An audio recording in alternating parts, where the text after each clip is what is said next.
And we are live. Hi, guys. If anybody's out there at the moment, um, welcome to Bobby Legs and Friday Night Chat.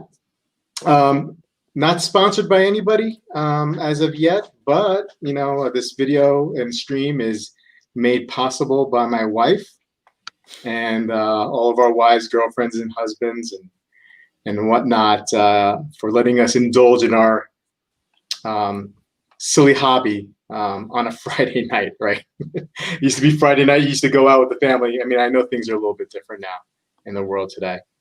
But we got Amin from Amin Reviews, Marcus G, and Ryan.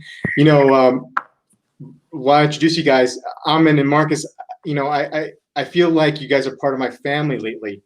I see you guys more than I see most people. I see obviously I have my wife and my kids, but you guys I see more than anybody else. It's a crazy world right now. It's the beauty of the hobby. Yeah. And there's Ryan. So we'll start off with Ryan. Ryan, man, how you doing? Thanks for joining tonight. What are you wearing tonight, man? Well, I'm back with the big pilot because I got the new Santoni strap that I was able to put on, I think, on Tuesday. So I'm still in the honeymoon phase for that. Yeah. Hey, Ryan, if you could do me a favor, if you could turn your phone landscape so you get a better image of you, and then if you have headphones, yeah. But so I'll move over to Marcus. How you doing, buddy? Long time no see. Double duty. What are you wearing tonight? I didn't bother going to the bank vault, so I'm still wearing the blue. Nice. I love that watch. Bijourn. And Amin from Amin Reviews. I have Amin's link to his channel down below. Please give Amin a shot. He has a great channel, great collection, and great analysis. Amin, how are you doing today? And what are you wearing? Hey, Rob, appreciate that. I'm wearing a SPB 147 Seiko. It's my went for a while without a Seiko in the collection. I used to have a lot of Seikos in the collection, mostly vintage, and it's good to have one back. This is one of like 100 vintage-like, Seikos that came out recently to sort of in the tradition of their old vintage divers. So excellent. Hey, Joe, another guy who I feel like is part of my family now as well. And Colin, how you doing, guys? Tennessee Mike, how you doing, buddy? And Sky Rice. So today, basically we wanted to get together and discuss what our next watch moves, and specifically, Ryan has a situation where he has got a couple of watches that are in play for him, and so does Amin as well, and myself. I'm not too sure about Marcus, but I'm sure he's always got something in play, like we all do as enthusiasts. And so I wanted to kick that off, and guys on the chat, chime in. What do you have in play? What are you wearing tonight, and what do you have in play in the future for watch moves? I know some of the guys who are watching are part of this abstinence August, where they're not buying any watches in August, but August is soon to come to an end. So I know if I were one of those guys, I would already have mapped out my 10 next watches, because I'd be obsessing about it. But hey, Ryan, let's start off with you, man. I mean, we chat a lot, we talk a lot about, you're my watch consigliere. I bounce things off of you. What are you looking at lately? And maybe give us a little lead up to why you're deciding. Yeah. So it's the Zenith 856, and unfortunately, I had a couple of failed attempts with purchasing the watch. The first one I was going to buy from someone who I chatted with from one of the Sinn groups, and I ended up convincing him not to sell it because it was a great watch, and we became, we chat a lot now as a result. I think he was very thankful. But and it was a good deal too, so I really shot myself in the foot. But the next time I went to purchase it, a guy had just bought it and decided that he bought it, but there was a Grail watch that came along that he wanted to buy. So I negotiated with him, and I offered him full price, whatever his full ask was. And he was offering more straps, and they said, "Hey, listen, I don't even need the straps. Just I'll take this 1 or 2 straps and that's it. And I basically offered him everything he was asking for.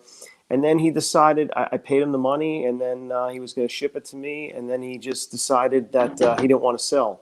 Ugh. So and then I was trying to get it pre-owned. So I think I'm going to end up just having to buy it new, most likely. Another one came up, but at this point, I feel as though it was an omen that I just need to buy it new. But the irony is, I was going to purchase a 556 back around November, December time when we went to the watch buy show. I had the cash set aside, and about a month later, I ended up buying a big Pilot and wasn't planning on it. My wife decided, we went into Watchbox on a whim, and we tried it on and loved it. And my wife said we're buying it, and that was it. So I kind of felt guilty. I haven't bought another one since, but I've been thinking about it. It's the one that got away, I guess. But initially it was going to be a 556, but now I think I'm going to go with the 856 because I want the tech.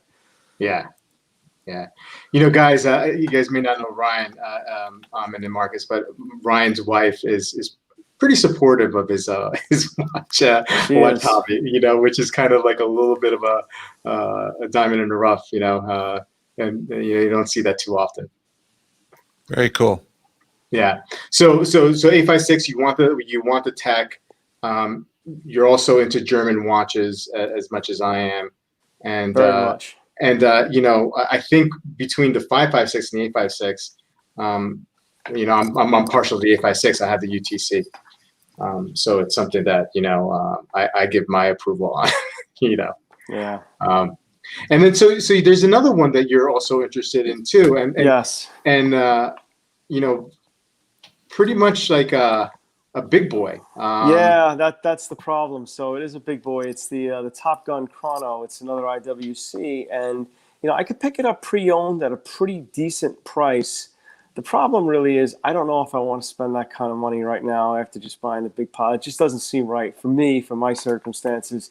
It's not as though I don't have the money, but I got a 5-year-old kid, and there's more important things in life than watches. I know. I can't believe I said it.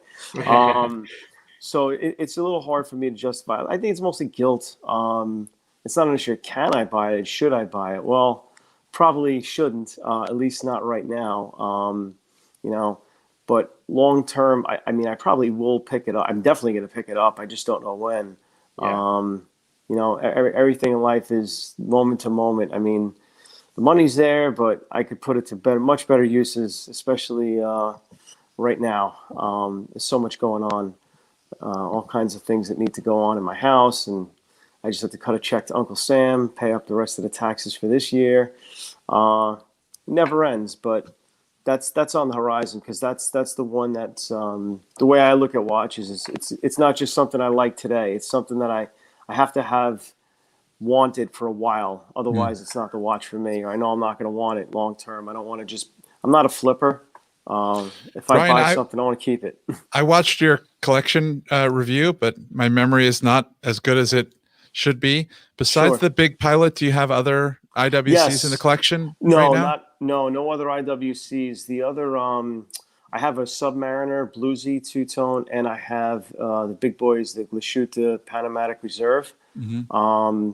And then I have a Breitling Super Ocean, and I have a Laco. I have a couple of vintage Omegas. I don't even know if we put those up, but one is actually, I thought it needed to be serviced. I just brought it in and they said, no, it's fine. It doesn't need anything.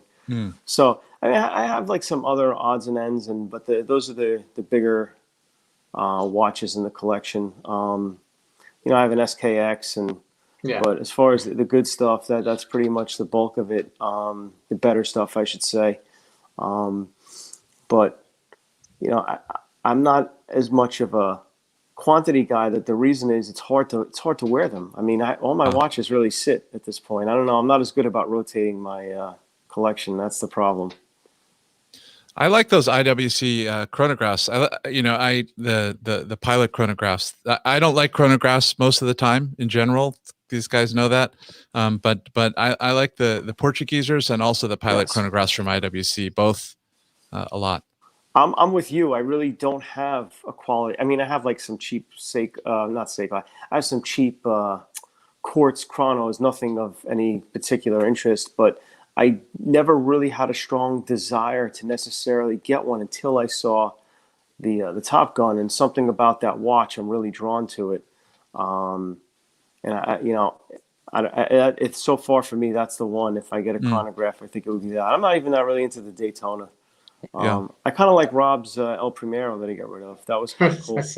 I tell him that every day. Well, no, not every day, but Well, speaking of cool El Primeros, and Marcus has got the one that I want, the one with the annual calendar. It's an annual calendar, right? triple. Marcus, It's a triple yeah. calendar. Yeah. Calendar, yeah. That's a beautiful watch. That's the one when I get that El Primero back, that's the one I'm getting for sure. I think you can get those cheaper than the tricolor, which is crazy to me. I know. I not too long ago I insane. saw one of those like $2,900. I mean, especially the silver one, I think. Yeah. A perpetual calendar? No, not a perpetual, not No. perpetual. No. It's a triple calendar chronograph moon phase. Yeah. Oh, so I got you. Okay. Yeah. I misheard that. That's why I was confused. I was like, wow, that's something. Yeah. There's some cool annual calendars though, like the Captain Windsor, but those are a little bit bigger. So I don't know. I think that's a 42, and then they've got the Zenith Pilot annual calendar. That's a 46. That's way too big. Yeah. Look, I said the same thing about the big Pilot. Rob was with me when I tried it on the first time, and I looked at him because I was like, oh, I really want to try it on. And I said, no way, no way, no way. I went back, and my wrist is really the same size as Rob's, but I think it's just a perspective. If you really want it, you like it. I mean, unless you got like a really unusually small wrist, I think you can kind of carry it off. Depends. I mean, if you like mine's 6 3/4, it fits fine. I mean, if I had a 6-inch wrist, it probably would look odd, but I've seen the IWC girl. She looks pretty good with it. Do you ever see? I don't know if you guys follow her. No, I haven't. No. She has got like every IWC watch there is. Is she on Instagram? Yeah, IWC girl, and it actually looks really good on her. My wife likes it. She wants to wear it. Yeah, it's supposed to be big. I don't know. Yeah, I mean, those watches are definitely. I mean, they're the big Pilot, right? Yeah. Yeah, I think the appeal of the Top Gun is there's a lot of like blacked out chronos, but it's like it seems overdone, and IWC is one of the few that actually kind of got it right. Yeah, I think it's the ceramic, as opposed to the PVD, it just has a completely different look. I love everything about it. It's especially the strap too. I mean, they really did a good job on that one. It's hard to beat that. So Ryan, are you more likely then to are you going Zinn? Probably. Initially, it was in, and then I was flip-flopping. Well, maybe I should just put the money towards, the big Pilot. I'm sorry, the Top Gun Chrono, and hold off and maybe get that in a year or so. But now I'm kind of just thinking, the only thing for me is that it's the no water resistance quality or the low water resistance quality. It's kind of a little bit of a bummer for me. Like, as much as I love my Top Gun, I wish I had like something I could throw it on a NATO, and that's one of the appeals of an 856. I could just use it for anything. Right. So it's something that I definitely want. I don't know. Maybe I'll just wait until next year, and get my trial retainer for one of my cases and do it then. Who knows? I think I'll probably just get the 856 though, because it's been on my radar for so long now, and I think I can get more use out of that on a day-to-day basis. It could fill a hole, because even though I have like a Breitling that I use, I'm kind of bored of the face in a little bit. Right. Just kind of grew tired of the dial. I had it a long time, and I really like the 856 dial. I generally like things that are less cluttered and spread out, minimalist design.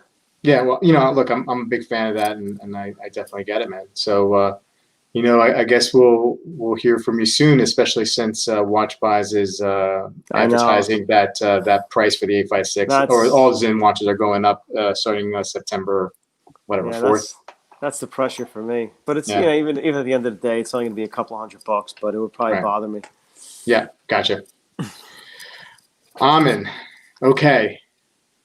You ready? I think I want to hear from you next. So I'm gonna pull up the Genta first. I'm just gonna say before you do, I was standing outside my house waiting for FedEx to come with this Seiko today, and listening to Jeff McMahon. I don't know if you watch Yeah, his of channel or course. listen to his channel Yeah. at all, Yeah. but he did a show today about how he's starting 150 days without buying a new watch. Yeah. And I was listening to this deep philosophy about why he's going to, spiritually evolve himself and go 150 days without a watch while waiting outside for a FedEx truck, literally. I just gotta say that, right? There's no way Jeff lasts 150 I don't days. think so either. There's no way. I don't know, man. Well, he got a watch like a week ago, and I was just thinking, when I used to smoke cigarettes, right after a cigarette, you could always be like, yeah, I'm gonna quit, right?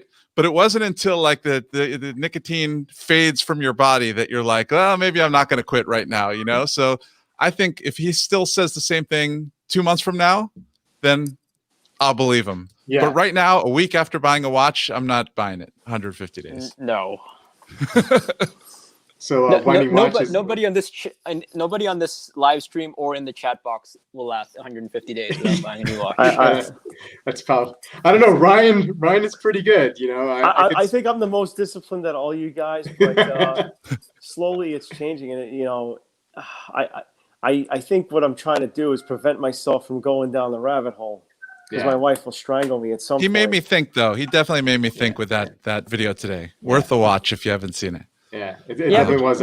Jeff always makes me think, and then he comes out with like, "Oh, I bought a new Seiko," or "I rebought the tuna." Yeah, rebuying. That's a sign of. I rebought the tuna for the that's a sign of time. illness. Rebuying, especially more than once, is a sign of a problem.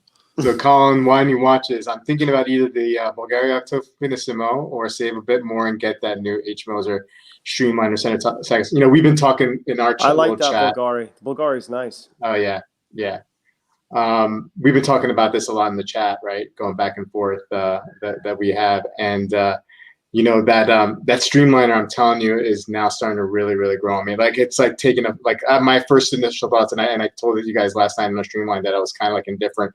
Today, I've been looking at it much more today, and it's some watch, man, some watch. I was kind of mad at Mike Margulies because he did like the video reveal. And then he still had the blue tape on the bracelet. I was like, why are you even showing it to us if you're going to have the blue tape on the bracelet? Right. Awesome. All right, man. So, Amin, are you ready? Because totally. Which one are you putting up first here? I'm putting up the. So I'm looking at two. One is possible, and the other one's definite. So this is the possible. This is a bi-retrograde jump hour Gerald Genta. It has a Gerard Perigo base movement and then a Genta module. There's a new Bulgari that is like a recent version of this kind of setup, black and yellow color scheme. And people have been posting that. Marcus posted about it recently, a few others. Mm-hmm. So that sent me looking back through the archives, and Del Rey has this one for like a touch over $4,000 right now. It's, I think, 45 millimeters titanium. I think it's just a cool looking watch. It's a very complication cool. I don't have. Yeah. It should be pretty lightweight and wear well in the titanium. I like the color scheme. I like the hands. I don't have a retrograde. And so at this point, though, I've kind of got a one out, one in, or one in, one out rule. So at least for expensive watches or watches that are expensive to me. So if I bought this, then something else of similar price would have to go. And that's what I'm kind of, having inner conflict over. This looks better than the new release, to be honest. This colorway and the kind of the dial design looks better than the new release. I like that a lot. And this is kind of my thing in a way, is that this watch originally retailed for probably high teens, like 18,000, something like that, 17,000, and maybe you could buy it for 20% off. I have no idea what you could buy it for in the beginning, but right now at $4,000, I'm getting something that I would never have been able to afford, 20 years ago, or whenever it came out. But because of the decline over time, I could swing it, which to me is really kind of a neat thing. So, I mean, what I love about this one, and Ahmed, before, a couple of days ago, you had put this up as a maybe, and I had been looking at this watch as well.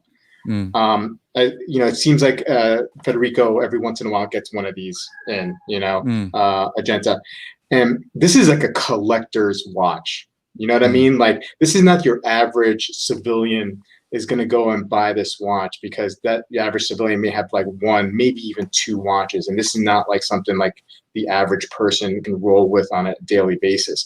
But this is something that is so unique to me. I mean, I don't, this screams like, when I see this, I know it's Genta, right? And that's what I love about it. Now, you have the bi-retrograde, you have the jumping hour.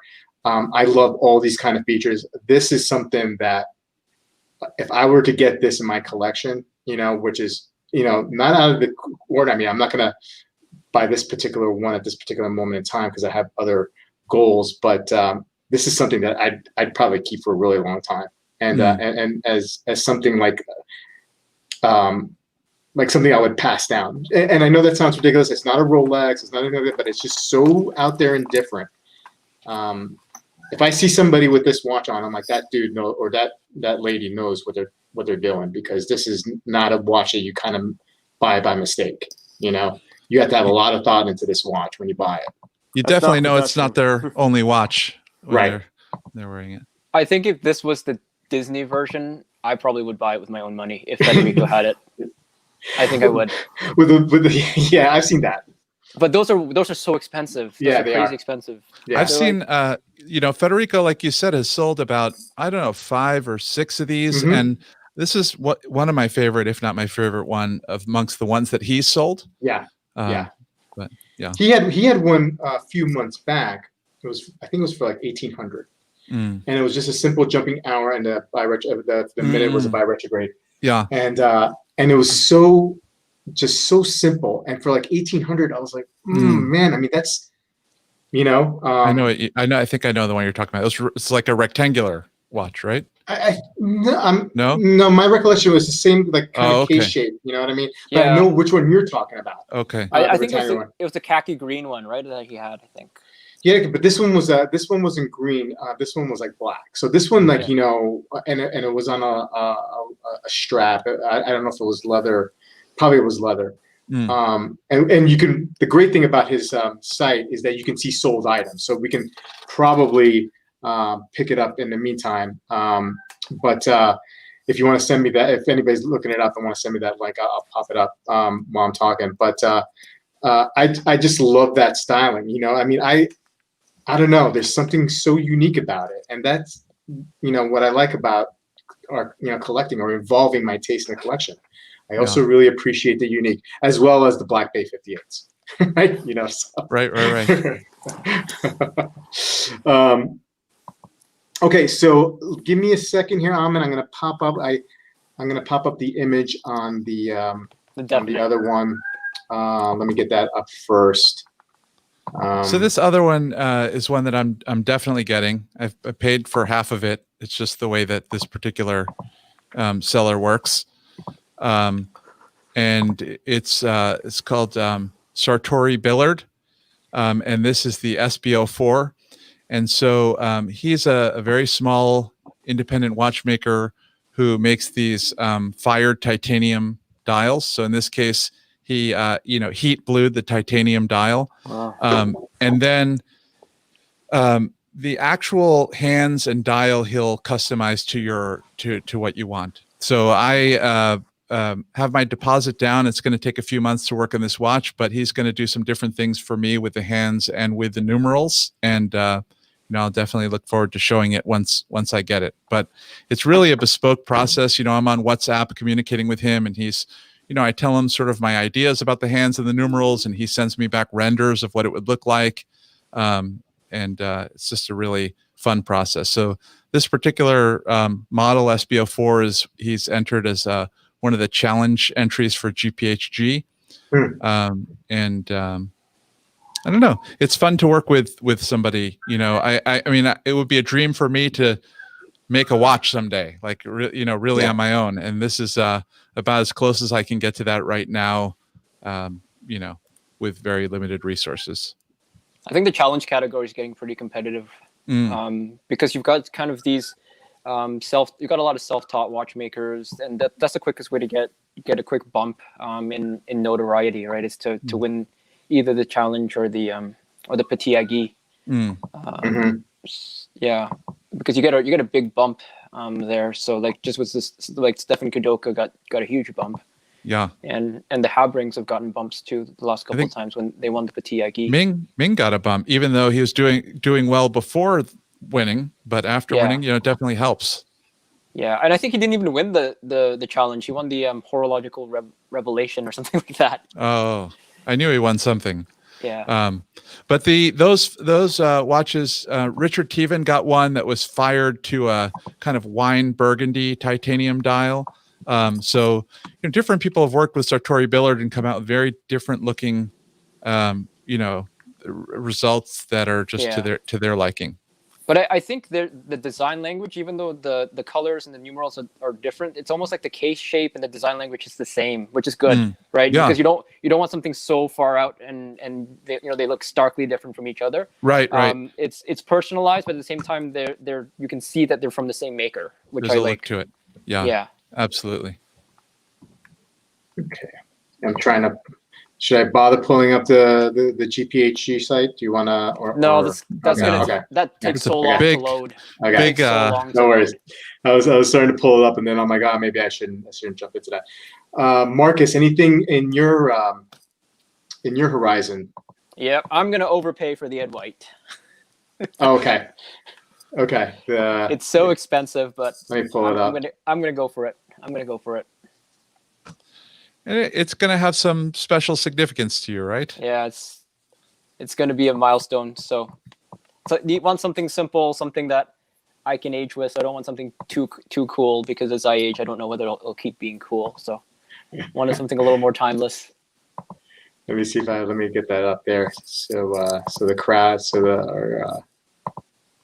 you guys can see it? Yeah. I mean, that's stunning, man. Yeah. And it's got all the cues. I like the FOIS a little bit better. I like the lack of crown guards. I like the straight lugs.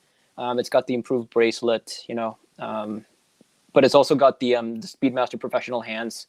That's what I don't really like about the first Omega in space is those sort of alpha hands. Because the alpha hands are cool, but I find that the second hand on the first Omega in space, it just seems a little bit, it's not as charismatic as the one on the Speedy. So I like the fact that they went kind of with the first Omega in space case, and then they went with the Speedmaster professional hands.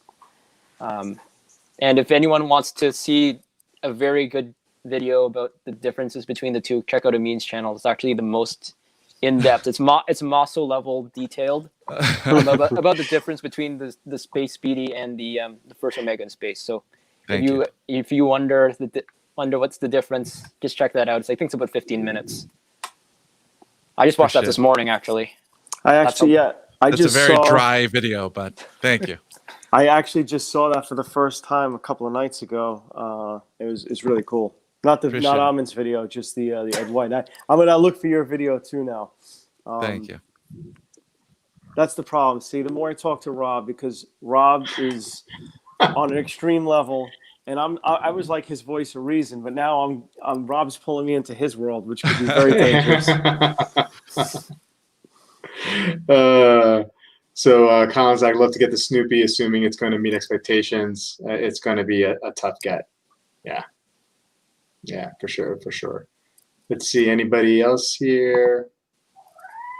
The Watch Doctor. Yeah, as the owner of the original one, it was amazing. More design with the case back of the beautiful movement. Yeah. And Amin kind of sold me on that too. He made a very good point that these manual wine Speedies, very like they seem to be all over the catalog, but there's actually only 3 that have that have a display case back for the manual wine, right? So you've got the Sapphire Sandwich, the Apollo 8, and then I guess the Platinum 321, and now the Ed White. Because a lot of these limited editions, they have novelty case backs, but they still have case backs, right? So To have a display case back on the La Mania base is something that's not that common, and even in the Omega catalog that has tons of references. Right? I think there's like 247 Aquaterra references or something like that.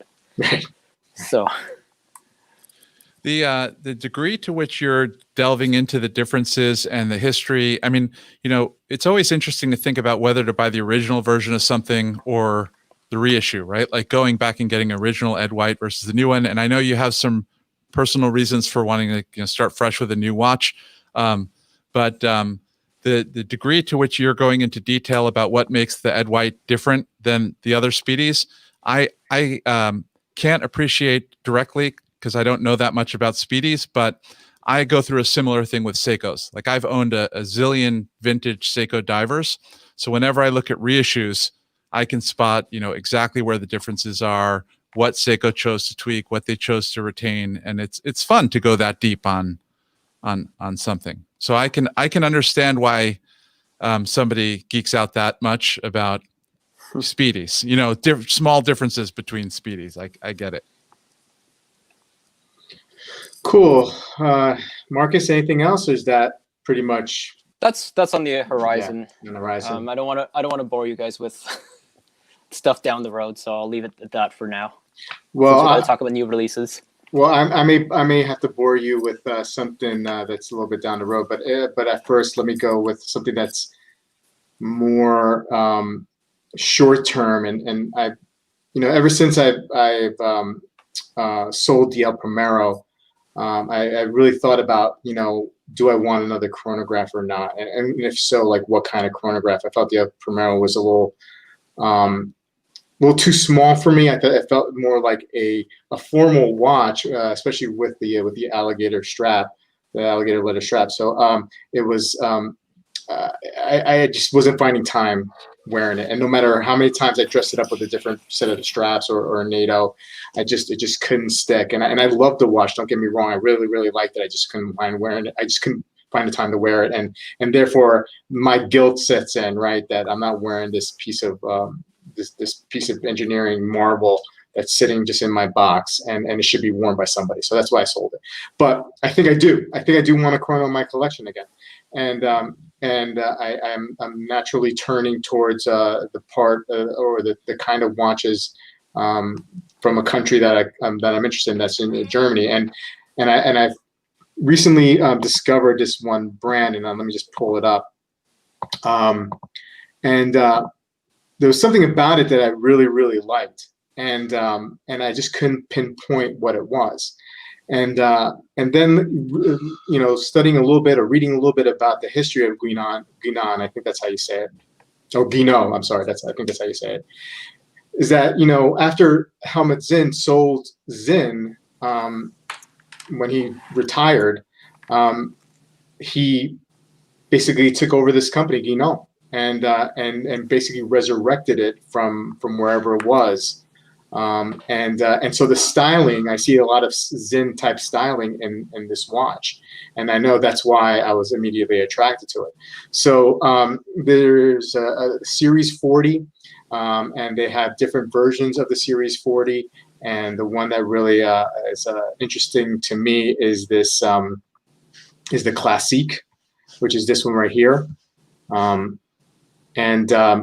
I don't know. I just love how this looks. It feels, it looks tough. They're playing this game where it comes either with a 7750 or a Solita 500, and I at least I appreciate that sort of transparency. I did reach out to them to see if they can pinpoint, can you kind of sort of guarantee me that I'm getting one over the other. But I have not heard from them yet.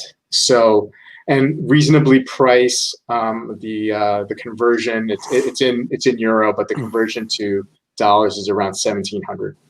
That's very fair.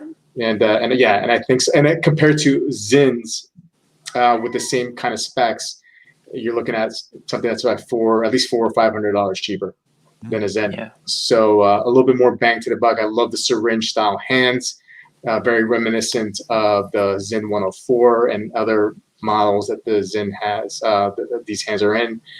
It almost I looks just- like a 103.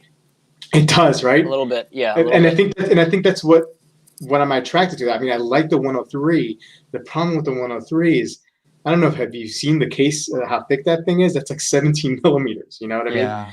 And it's pricey. It's a pricey piece. And it is a pricey piece. So this one's toned down a little bit more specs wise. Sorry that I'm zooming this through, guys, but the case thickness is around 15. Diameter is 40. Lug to lug is 48. This thing will sit perfectly on my wrist. So that is something short term. The other one that's a little bit further down the road, and it's actually causing me a lot of stress, is the Moser. I'm really into these older mechanical hand wound Mosers, especially in these in the gold, in this yellow gold here. The problem is that I would have to sell something, of course, to get there, and the one watch that would make sense for me to get rid of in my collection would be the Black Bay 48 Blue. I have the original, but I would have to sell the blue. It just would make sense. I could almost get halfway there to owning this watch if I sold the blue, and that's a matter of a lot of stress for me. I kind of sort of put it out there feelers wise for the blue. Haven't gotten any bites, and there's a part of me that's actually kind of okay with that.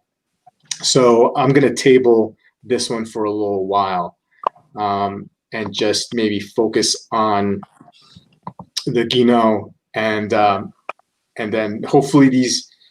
I just have this bad feeling, this fear of missing out as more and more Moser gets popular, in a sense, right? People are finding out about them. I don't think that model is going to dry up. Yeah, it's been there for I have that exact one.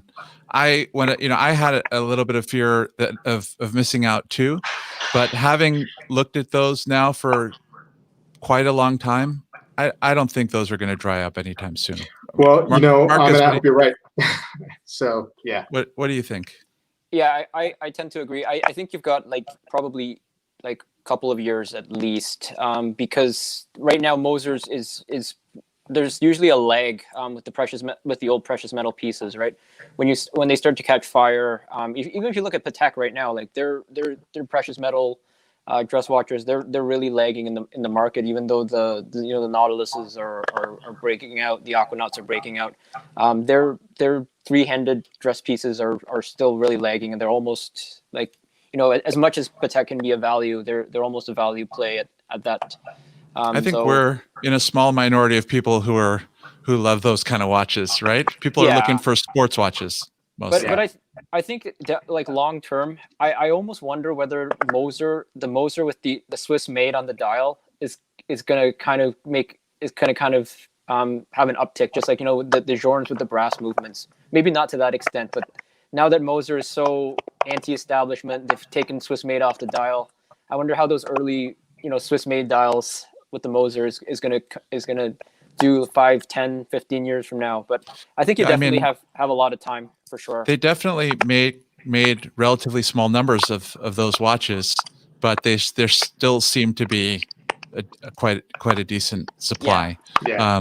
And I say that, I told you earlier, that's my favorite watch, in my whole collection. And I wouldn't really replace it with anything, but I think you've got a couple of years of those being around and gettable. Well, let's hope on that. Just to touch back on the Guinot, I know some people are mentioning Sinn, the Arctis, the Arctis, and the Tudor Black Bay Chrono watches that I've considered. The one thing appealing about, for me, the Guinot is that one, it's a little cost friendly.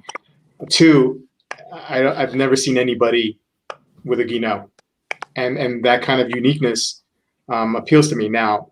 That might hurt me down the road if I want to resell it, but hopefully that's not the case. I want to be really methodical about a chrono purchase. That the next one that I'm getting, I'll keep for a good long time. So Yeah. that's why Guinot is it appeals to me more than those other suggestions. I feel like it could be one of those watches that like you bought it and it's going to be worth more to you than what it's going to be worth to someone else, and you just end up keeping it. Yeah, it's just like my 2005 Toyota. Yeah, it's worth like $2,000, but I still drive it. Yeah. No one's going to pay me anything for it, but I still drive it. Right, and at that price point where the Guinot is, it would just never make sense for me to, in my mind at this moment, it would never make sense for me to sell it anyway, because at that price point, no, just keep it. The Black Bay 58 Blue, on the other hand, the market is kind of a little bit hot, still not as hot as when the original came out. So you could strike the iron hot and get at least what I put into it, and maybe a little bit more. That's a different story. The Guinot, it would be a keeper for many other reasons, and one because it's not worth it for me to sell it. And I don't think it wouldn't be like a high stress keeper, like like when you make a watch a keeper and then you see how much it's worth or like how much you could sell it for. That puts a little bit of stress on you to have it stay as a keeper, but I don't think it'll be a high stress keeper at the price point and what you get with it. It'll be fine long term. Thank you, Kevin. Thank you, Kevin. I will do what I will do. Thank you. I actually, it's interesting because when you look more towards the dress watch, that it's hard because it's not the kind of thing you get to wear every day, and it is expensive. So it's hard to invest that much into a piece. It's like getting a piece of artwork that for a house that you're not going to be in. And especially nowadays with quarantine, you used to probably go into the office very little, and now you go in never. And that's probably going to stay that way. And even for me, I bought that Glashütte original. I loved it. I wanted to have it, and it's a shame because I just, for whatever reason, I find myself always grabbing the sports watch, and I love it. It's beautiful. It really is a beautiful piece. I could never get rid of it because my wife bought it for me, but and nor would I want to, but it kind of makes me think, well, would I ever buy another one because I wear it so little? But ironically enough, I came across a new Glashütte that I absolutely love and would love to have. So that's always a difficult thing. I hear you, and I kind of relate, but a guy like Amin will wear his Moser. He would wear his Moser as an everyday watch. I wear it all the time, and once I switched it onto the what do you call it, antelope strap, whatever they call it, the kudu strap instead of a croc. It works for me casual. Maybe someone else looks at me and thinks I look like an idiot, but for me internally, and I'm probably the only one looking at my watch most of the time, I feel like it works casually. I think I saw a Moser on a Tropic that looked amazing. I'm trying to remember where I saw this. It was really cool. Was it a Pioneer or was it like one of the dress watches? Because the Pioneers, I think they come on those. I think it was the Pioneer. It must have been the Pioneer. It looked awesome. It wasn't as formal, but it looked great. Yeah. I think Matthew McCabe put I don't know if you ever follow him, but he was goofing around. He put one of his Patek's on a NATO. It was kind of funny, actually. It didn't look as bad as you would think. Right. Well, you're a NATO guy, Ryan. So that's true. That's true. All right. So Ryan kind of hinted at a GO that I saw it around the same time as he saw it about a week or two ago, and I don't know if when this one came out, and I don't know if it qualifies as a new release, but I don't know if you guys had a chance to see it. Let me pull it up. It is the Senator chronometer. Have you guys had a chance to see this? Yeah, that's a pricey watch. That's like 26 or 20. Yeah. 20 something. It's in the 20s. Yeah. It's definitely up there. It's something though. It's exquisite, and it's a big watch too. It's 44 millimeters. That's pretty large for a dressier watch, but it packs a lot. I mean, there's a lot in there. Well, how do you feel about it, Marcus? You sound like you're. No, I love that watch because it came out. I think originally it came out in SIHH 2016. It came out in the blue, and this is just a different dial, right? It's got the 0-second reset. It's got the power reserve. Yeah. It's got the grand date. The movement finishing. It's a great. I think that the finishing is excellent, obviously, but for me, I also like the movement layout. I think the movement layout is very well done. It's very visually appealing. It's a great watch. Not much more to say about that. But this is something you really need to buy probably, if it's 20, you need to be buying it 13 or 14. Absolutely, for sure. Yeah, I mean, it's hard to.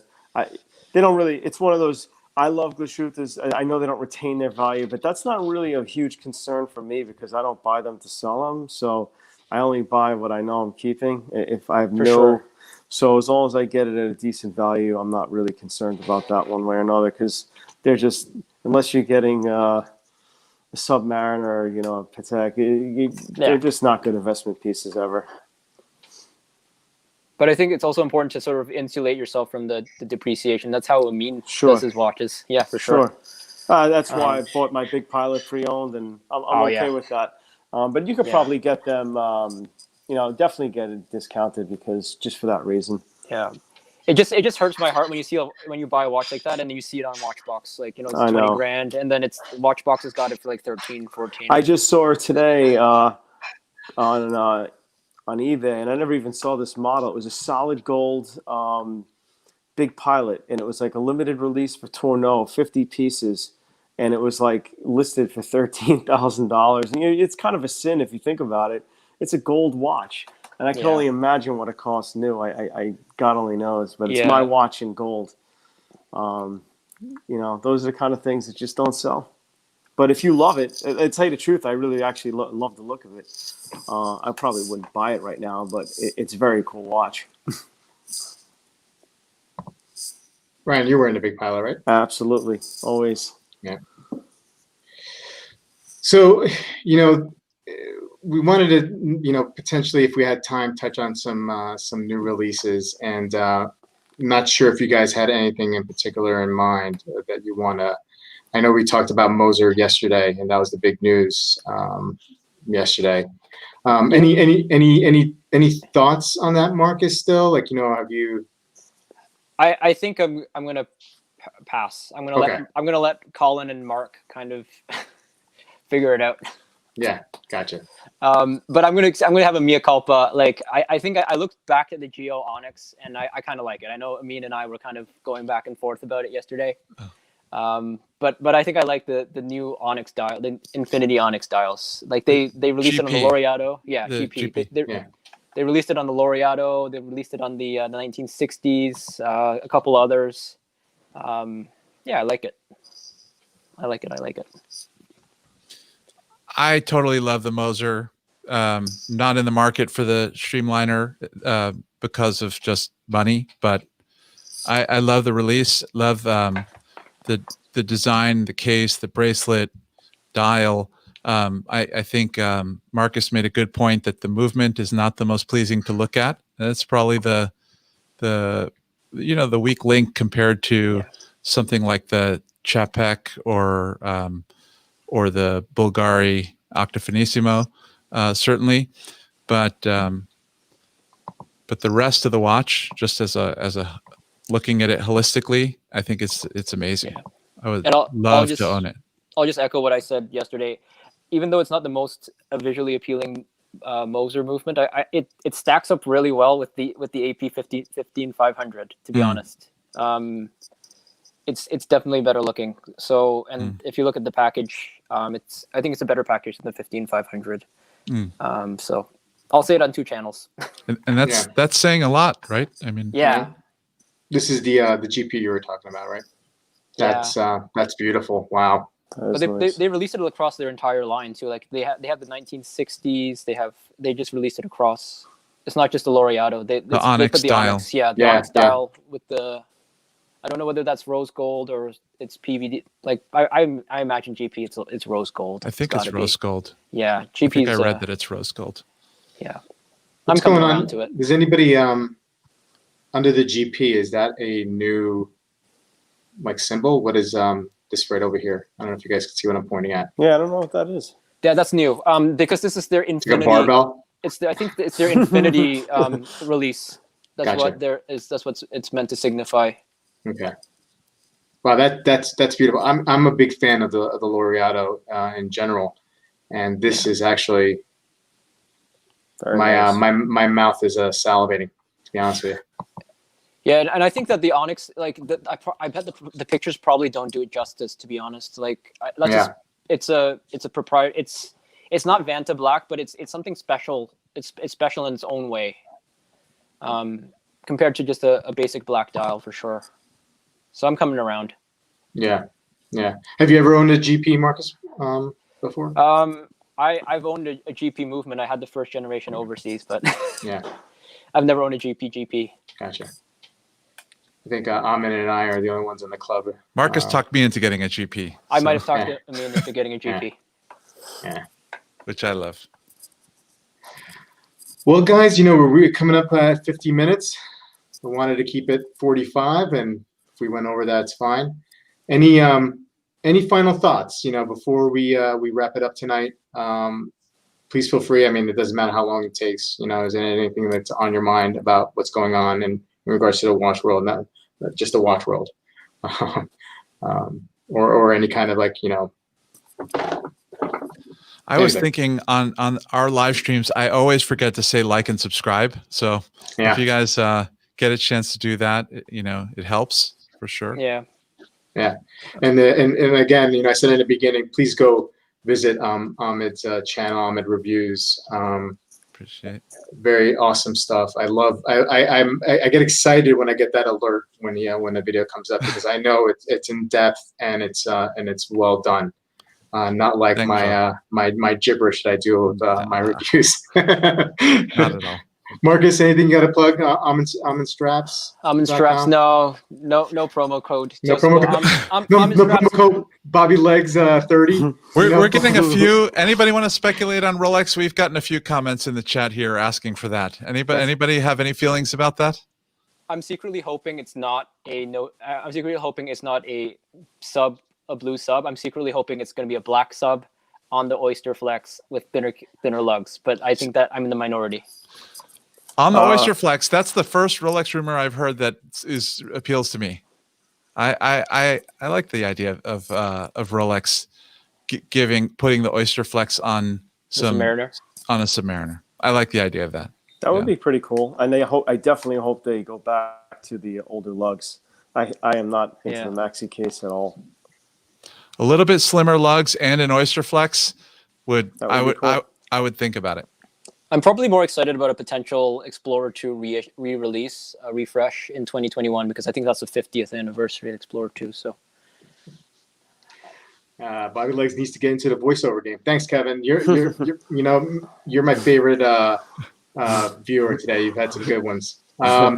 So, I mean, I think we definitely know that it's going to be a no date, right? We see that image coming up, so we know it's a no date. So we know that for sure. The theory's been the images that are out there that it's blue. That would kind of be interesting. I think you guys brought up a good point. I forget whether it was in a stream or in the chat. I think it was in the chat today.